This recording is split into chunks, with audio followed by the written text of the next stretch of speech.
Greetings, ladies and gentlemen. My name is SwankyOaks, and I am bad at the Stanley Parable. Now, before we jump right into the festivities here, I want to take a brief aside and apologize to the 4 of you that actually watch my videos, as I haven't made a whole lot in the last couple of weeks.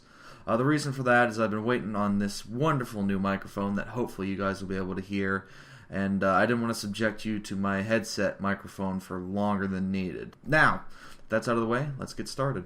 Alright, let's give her a go here. I wonder what happens if I ride that platform. Stanley had never seen the office this brightly lit. Was it a sign of something? He hoped it was. He hoped very much that it was. Ooh, what do we got here? I like work. I just hate my boss. Okay, probably something you shouldn't admit in the workplace, but who am I to judge? I am but a weary traveler. No, I'm not. When Stanley came to a set of two open doors, this was not the correct way to the meeting room, and Stanley knew it perfectly well. Perhaps he wanted to stop by the employee lounge first, just to admire it. Gotta go fast. Wow. Yes, this room. But eager to get back to business, Stanley took the first open door on his left. Nope. Stanley was so bad at following directions, it's incredible he wasn't fired years ago. Look, Stanley, I think perhaps we've gotten off on the wrong foot here. I'm not your enemy, really, I'm not. I realize that investing your trust in someone else can be difficult, but the fact is that the story has been about nothing but you all this time. You sure? There's someone you've been neglecting, Stanley. Someone you've forgotten about. Please, stop trying to make every decision by yourself. I'll do whatever I want. I'm not asking for me, I'm asking for her. Do I have a girlfriend? This is it, Stanley. Your chance to redeem yourself. To put your work aside. To let her back into your life. She's been waiting. Oh. Uh-oh. Dark door. Very scary. Whoa. That's her, Stanley. You need to be the one to do this, to reach out to her. If you can truly place your faith in another, then pick up the phone. No. I'm not gonna do it. No. No. I'm not gonna do it. It's just gonna ring forever. Wait a minute. What happens if I... As Stanley picked up the phone, a white light engulfed him, filling him not just with radiance, but with hope. Hope for a life reunited one... Wait. Oh, goodness. Stanley, did you just unplug the phone? No. No, that wasn't supposed to be a choice. How did you do that? You actually chose incorrectly. I didn't even know that was possible. Wow. Let me double check. You know how it is, baby. No, it's definitely here, clear as day. Stanley picks up the phone. He's taken to his apartment where he finds his wife, and the two pledge themselves to one another. Music comes in, fade to white, roll credits. Not picking up the phone is actually somehow an incorrect course of action. How is that even possible? None of these decisions were supposed to mean anything. Well, I don't understand. How on earth are you making meaningful choices? What did you... Wait a second. Did I just see... No. No, that's not possible. I can't believe it. How had I not noticed it sooner? Noticed what? You're not Stanley. You're a real person. Yeah.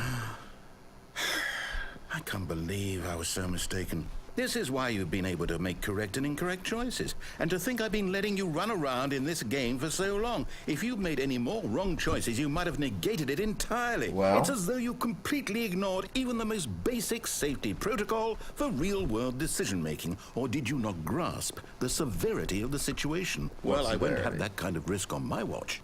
I'm going to stop the game for a moment so we can educate you properly on safe decision-making in the real world. Please observe this helpful instructional video. Uh-oh. Uh-oh.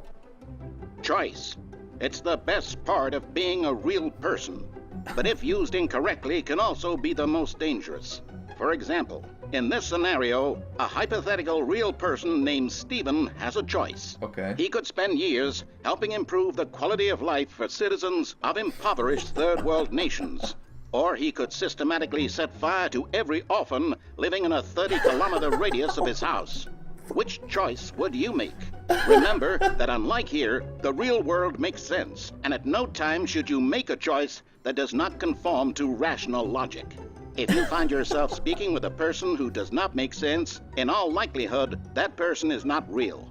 Allow the person to finish their thought, then provide an excuse why you cannot continue talking. You're not real. Turn to a partner and practice saying, "My goodness, is it 4:30? I'm supposed to be having a back, sack, and crack." My goodness, is it 4:30? I'm supposed to be having a back, sack, and... Oh, Excellent. Okay. Making choices on a regular basis is the best part to a healthy decision-making process. Yeah. Most medical professionals recommend making at least 8 choices per day. Do you make more than 8? Less? And finally, if you begin to wonder if your choices are actually meaningful and whether you'll ever make a significant contribution to the world, just remember that in the vast infiniteness of space, your thoughts and problems are materially insignificant. Oh, thanks, pal. And the feeling should subside. Okay. At this time, your instructor will guide you in an exercise to test and reinforce the material covered in this video. Okay, buddy. Let's do some practical testing here. Oh, Welcome back. You may have noticed that this room has begun to deteriorate as a result of narrative contradiction. But not to worry. Now that you're properly informed on good decision-making, we're going to revisit a choice you made just a few minutes ago and see what the correct thing to do would have been. Okay. This way, please. Yeah, let's go back out here. Swing right. And I guess we go back down here. Oh yeah, Now oh that yeah. we know your choices are meaningful, we can't have you jumping off the platform and dying. Imagine the main character dying senselessly halfway through the story. That story would make no sense at all. Well, you put a we fence just need to here, get you so- home as soon as possible before the narrative contradiction gets any worse. Unfortunately, it seems this place is not well equipped to deal with reality. Okay. Well, it looks so fine so far. I don't see any major problems. I mean, nothing's on fire yet, or no one's died. I haven't died. See? We're looking good so far. It's looking real good. Yeah. Almost there. You'll take the door on the left, back to the correct ending, the story will have resolution once again, and you'll be home free in the real world. Now remember, all you need to do is behave exactly as Stanley would. But if I'm Stanley? That means choosing responsibly and always putting the story first. I'm quite sure you'll be up to the task. Just follow my lead and you'll be fine. All right.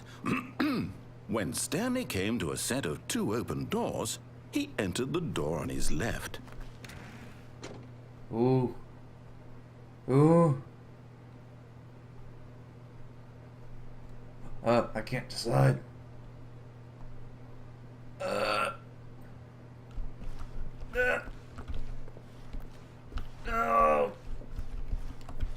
No. No! Why did you Ooh. do that? Quickly, hurry back in the other direction. Perhaps we're not too late. Sorry, I broke your cabinet. Okay, I'll go left. I promise.